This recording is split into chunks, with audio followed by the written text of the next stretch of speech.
ಪ್ರಧಾನಿ ಅವರನ್ನ ಭೇಟಿಯಾದ ನಂತರ ಮಾಧ್ಯಮಗಳಿಗೆ ಪ್ರತಿಕ್ರಿಯೆಯನ್ನು ನೀಡಿದ್ರು. ರಾಷ್ಟ್ರಪತಿ ಆಳ್ವಿಕೆ ಶಿಫಾರಸು ಹಿನ್ನೆಲೆಯಲ್ಲಿ ಕೇಂದ್ರದಿಂದ ಪ್ರಜಾಪ್ರಭುತ್ವದ ಕಗ್ಗೊಲೆಯಾಗಿದೆ, ಜನಾದೇಶ ಧಿಕ್ಕರಿಸಿ ರಾಜ್ಯಪಾಲರು ಕ್ರಮ ಕೈಗೊಂಡಿದ್ದಾರೆ.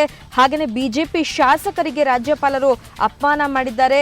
ಇವತ್ತು ಮಧ್ಯಾಹ್ನ 1 ಗಂಟೆಗೆ ಸಚಿವ ಸಂಪುಟ ಸಭೆ ನಡೆಯುತ್ತೆ. ಈ ಸಭೆಯ ನಂತರ ಮುಂದಿನ ನಡೆಯ ಬಗ್ಗೆ ನಾವು ನಿರ್ಧಾರವನ್ನ ಕೈಗೊಳ್ತೀವಿ ಅಂತ ಮುಖ್ಯಮಂತ್ರಿ ಹೇಳಿದ್ರು. ಹಾಗೇನೆ ಶಾಸಕರು ಸಂಸದರು ಈಗಾಗಲೇ ಸಿಎಂ ನಿವಾಸಕ್ಕೆ ಬಂದಿದ್ದಾರೆ. ಇನ್ನಷ್ಟೇ ಇನ್ನೊಂದು ಸುತ್ತಿನ ಸಭೆ ಶಾಸಕರು ಸಂಸದರ ಜೊತೆ ಸಿಎಂ ನಡೆಸ್ತಾರೆ.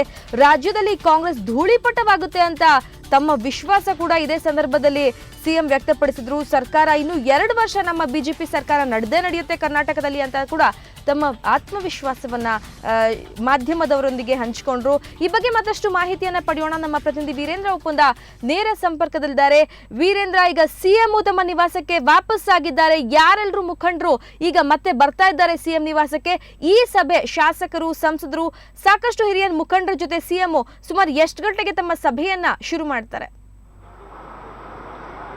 ವಿಜಯ, ಇನ್ನು ಕೆಲವೇ ಕ್ಷಣಗಳಲ್ಲಿ ಮುಖ್ಯಮಂತ್ರಿಗಳ ನಿವಾಸದಲ್ಲಿ ಸಭೆ ಆರಂಭ ಆಗಲಿಕ್ಕಿದೆ. ಈಗಾಗಲೇ ಪ್ರಮುಖ ಸಚಿವರು ಹಾಗೂ ಶಾಸಕರು ಸಂಸದರು ಈಗಾಗಲೇ ಮುಖ್ಯಮಂತ್ರಿಗಳ ನಿವಾಸಕ್ಕೆ ಆಗಮಿಸಿದ್ದಾರೆ. ಅಷ್ಟೇ ಅಲ್ಲ, ಬಿಜೆಪಿ ರಾಜ್ಯಾಧ್ಯಕ್ಷ KS ಈಶ್ವರಪ್ಪನವರು ಕೂಡ ಈ ಒಂದು ಸಭೆಗೆ ಆಗಮಿಸಿದ್ದಾರೆ. ಇನ್ನು ಕೆಲವೇ ಕ್ಷಣಗಳಲ್ಲಿ ಸಭೆ ಆರಂಭ ಆಗುತ್ತೆ. ಹಾಗೆ ರಾಜ್ಯಪಾಲರ ನಡೆಯ ಹಿನ್ನೆಲೆಯಲ್ಲಿ ಅವರು ಈಗಾಗಲೇ ಕೇಂದ್ರಕ್ಕೆ ಒಂದು ವಿಶೇಷ ವರದಿಯನ್ನು ಕಳಿಸುವ ಮೂಲಕ ರಾಜ್ಯ ವಿಧಾನಸಭೆಯನ್ನು ಅಮಾನತಿನಲ್ಲಿಡುವಂತಹ ಒಂದು ಶಿಫಾರಸು ಮಾಡಿರುವಂಥದ್ದು, ರಾಷ್ಟ್ರಪತಿ ಆಡಳಿತಕ್ಕೆ ಶಿಫಾರಸು ಮಾಡಿರುವಂಥದ್ದು. ಆ ಹಿನ್ನೆಲೆಯಲ್ಲಿ ತಮ್ಮ ಮುಂದಿನ ನಡೆ ಏನಾಗಿರಬೇಕು ಅನ್ನುವಂತಹ ಒಂದು ಸುದೀರ್ಘವಾದಂತಹ ಒಂದು ಚರ್ಚೆಯನ್ನ ಈ ಸಭೆಯಲ್ಲಿ ನಡೆಸುವವರಿದ್ದಾರೆ. ಈಗಾಗಲೇ ಅವರು ಮುಖ್ಯಮಂತ್ರಿ ಯಡಿಯೂರಪ್ಪನವರು ಬಿಜೆಪಿ ರಾಜ್ಯ ಪ್ರಭಾರಿ ಧರ್ಮೇಂದ್ರ ಪ್ರಧಾನ್ ಅವರನ್ನ ಭೇಟಿ ಮಾಡಿ ಬಂದಿದ್ದಾರೆ. ಅವರು ಭೇಟಿ ಮಾಡಿ ಬಂದ ನಂತರ ಮಾತನಾಡ್ತಾ ಅವರು ಹೇಳಿದ್ರು, ಇವತ್ತು ಮಧ್ಯಾಹ್ನ ನಾವು ರಾಜಭವನದ ಎದುರು ಧರಣಿಯನ್ನ ಕೂರುವರಿದ್ದೇವೆ. ಎಲ್ಲ ಶಾಸಕರು ಕೂಡ ಈ ಒಂದು ಧರಣಿಯಲ್ಲಿ ಪಾಲ್ಗೊಳ್ತಾರೆ ಅನ್ನುವಂಥದ್ದು, ಅದರ ಜೊತೆಗೆ ಜನಾಂದೋಲನವನ್ನು ಕೂಡ ರೂಪಿಸ್ತೇವೆ ಅನ್ನುವಂಥ ಮಾತನ್ನು ಹೇಳಿದ್ದಾರೆ. ಆದರೆ ರಾಷ್ಟ್ರಪತಿಗಳ ಬಳಿ ಹೋಗಿ ಎಲ್ಲ ಶಾಸಕರು ಪರೇಡ್ ಮಾಡುವಂತಹ ಒಂದು ಕಾರ್ಯಕ್ರಮ ಏನಿತ್ತು ಅದು ಇವತ್ತು ಸಂಜೆ ಅಂತೇಳಿ ಇತ್ತು, ಅಥವಾ ಅದು ನಾಳೆಗೆ ನಿಗದಿಯಾಗುವಂತಹ ಸಾಧ್ಯತೆ ಕೂಡ ಇದೆ. ಆ ಬಗ್ಗೆ ಕೂಡ ಇವತ್ತು ಈಗ ನಡೆಯುವಂತಹ ಸಭೆಯಲ್ಲಿ ಚರ್ಚೆ ನಡೆಸುವವರಿದ್ದಾರೆ. ಹಾಗೆ ಬಿಜೆಪಿ ಯಾವ್ಯಾವ ರೀತಿಯಲ್ಲಿ ತನ್ನ ಮುಂದಿನ ನಡೆಯನ್ನ ಇಡಬೇಕಾಗಿದೆ, ಯಾವ ರೀತಿ ಹೆಜ್ಜೆಯನ್ನು ಇಡಬೇಕಾಗಿದೆ, ನ್ಯಾಯಾಂಗ ಹೋರಾಟಕ್ಕೆ ಮುಂದಾಗಬೇಕಾ ಅಥವಾ ಜನಾಂದೋಲನವನ್ನ ಸಾಕಷ್ಟು ತೀವ್ರಗೊಳಿಸಬೇಕಾ, ಈ ಹಿನ್ನೆಲೆಯಲ್ಲಿ ಸುದೀರ್ಘವಾದಂತಹ ಚರ್ಚೆ ಈ ಒಂದು ಸಭೆಯಲ್ಲಿ ನಡೆಯಲಿಕ್ಕಿದೆ. ಹಾಗೆ ಅದರ ಜೊತೆಗೆ ಇವತ್ತೇ ಕೇಂದ್ರ ತುರ್ತು ಸಂಪುಟ ಸಭೆಯನ್ನ ಕರೆದು ಅಲ್ಲೇನಾದ್ರೂ ನಿರ್ಧಾರವನ್ನು ತೆಗೆದುಕೊಳ್ಳುವಂತಹ ಸಾಧ್ಯತೆ ಇದೆಯಾ, ಹಾಗೆ ಬಿಜೆಪಿಯ ಹೈಕಮಾಂಡ್ಗೆ ಏನೇನು ಮನವರಿಕೆ ಮಾಡಿಕೊಡ್ಬೇಕಾಗಿದೆ ಅನ್ನೋ ಎಲ್ಲಾ ವಿವರಗಳನ್ನ ಈ ಒಂದು ಸಭೆಯಲ್ಲಿ ಚರ್ಚೆ ನಡೆಯಲಿಕ್ಕಿದೆ. ಅದರ ಜೊತೆಗೆ ಈಗಾಗಲೇ 10 ಶಾಸಕರು ಬಿಜೆಪಿಗೆ ಮರಳಿದ್ದಾರೆ. ಅವರ ಬಲದ ಜೊತೆಗೆ 5 ಶಾಸಕರಿದ್ದಾರೆ, ಅವ್ರನ್ನೂ ಕೂಡ ತಮ್ಮ ಜೊತೆ ತೆಗೆದುಕೊಂಡು ದೆಹಲಿಗೆ ತೆರಳುವ ಬಗ್ಗೆ ಚರ್ಚೆಯನ್ನು ನಡೆಸುವವರಿದ್ದಾರೆ.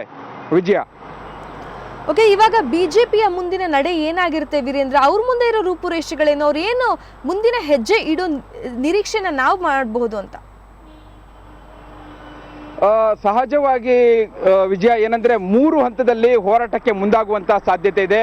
ಒಂದು ರಾಜಕೀಯ ಹೋರಾಟ, ಅದು ಸಹಜವಾಗಿ ನಡೆಯುತ್ತೆ. ಅದರ ಜೊತೆಗೆ ಒಂದು ಜನಾಂದೋಲನವನ್ನ ರೂಪಿಸುವತ್ತ ಬಿಜೆಪಿ ಈಗ ಚಿಂತನೆಯನ್ನು ನಡೆಸಿದೆ.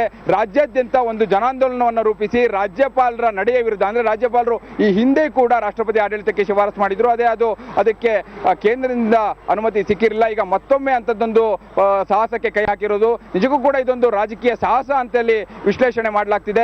ಈ ಎಲ್ಲ ರಾಜ್ಯಪಾಲರ ನಡೆಯನ್ನ ಈಗಾಗಲೇ ಮುಖ್ಯಮಂತ್ರಿಗಳು ನೇರವಾಗಿ ಆರೋಪ ಮಾಡಿದ್ರು, ಇದು ರಾಜಕೀಯ ಪ್ರೇರಿತವಾದಂತಹ ನಡೆ. ರಾಜ್ಯಪಾಲರ ನಡೆ ಏನಿದೆ, ಅವರು ಈಗಾಗಲೇ ಪ್ರಧಾನಿಯನ್ನ ಭೇಟಿ ಮಾಡಿ ಬಂದಿದ್ರು, ಕೇಂದ್ರ ಗೃಹ ಸಚಿವರನ್ನ ಭೇಟಿ ಮಾಡಿ ಬಂದಿದ್ರು, ರಾಷ್ಟ್ರಪತಿಗಳನ್ನ ಭೇಟಿ ಮಾಡಿ ಬಂದಿದ್ರು. ಆ ಎಲ್ಲ ಹಿನ್ನೆಲೆಯಲ್ಲಿ ಇದೊಂದು ರಾಜಕೀಯ ಪ್ರೇರಿತವಾದ ನಡೆ ಅನ್ನುವಂತ ಮಾತನ್ನ ಹೇಳಿದ್ದಾರೆ. ಅದೇ ಹಿನ್ನೆಲೆಯಲ್ಲಿ ರಾಜ್ಯಾದ್ಯಂತ ಒಂದು ಜನಾಂದೋಲನವನ್ನ ರೂಪಿಸೋದು 2ನೇ ಹಂತದ ಹೋರಾಟ. ಅದರ ಜೊತೆಗೆ ನ್ಯಾಯಾಂಗ ಹೋರಾಟದ ಒಂದು ಆಪ್ಷನ್ ಕೂಡ ಇವರ ಮುಂದೆ ಇದೆ. ಅದನ್ನ ಒಂದು ವೇಳೆ ವಿಧಾನಸಭೆಯನ್ನ ಅಮಾನತ್ನಲ್ಲಿ ಇಟ್ಟಿದ್ದೇ ಆದ್ರೆ ಆ ಹಂತದಲ್ಲಿ ನ್ಯಾಯಾಂಗ ಹೋರಾಟಕ್ಕೆ ಬಿಜೆಪಿ ಮುಂದಾಗುವಂತಹ ಸಾಧ್ಯತೆ, ಒಟ್ಟು 3 ಸಾಧ್ಯತೆಗಳು ಈಗ ಪ್ರಮುಖವಾಗಿ ಗೋಚರಿಸ್ತಾ ಇದೆ. ಅಥವಾ ಅದ್ರ ಜೊತೆಗೆ ಈಗ ಏನ್ ಸಭೆ ನಡೆಯುತ್ತೆ ಅದರಲ್ಲಿ ಮತ್ತಷ್ಟು ಹಾದಿಗಳನ್ನ, ಮತ್ತಷ್ಟು ಹೆಜ್ಜೆಗಳನ್ನ ಇಡುವ ನಿಟ್ಟಿನಲ್ಲಿ ಚಿಂತನೆ ನಡೆಯುವಂತಹ ಸಾಧ್ಯತೆ ಇದೆ. ವಿಜಯ, ಧನ್ಯವಾದ ವೀರೇಂದ್ರ ನಿಮ್ಮೆಲ್ಲ ಮಾಹಿತಿಗಾಗಿ.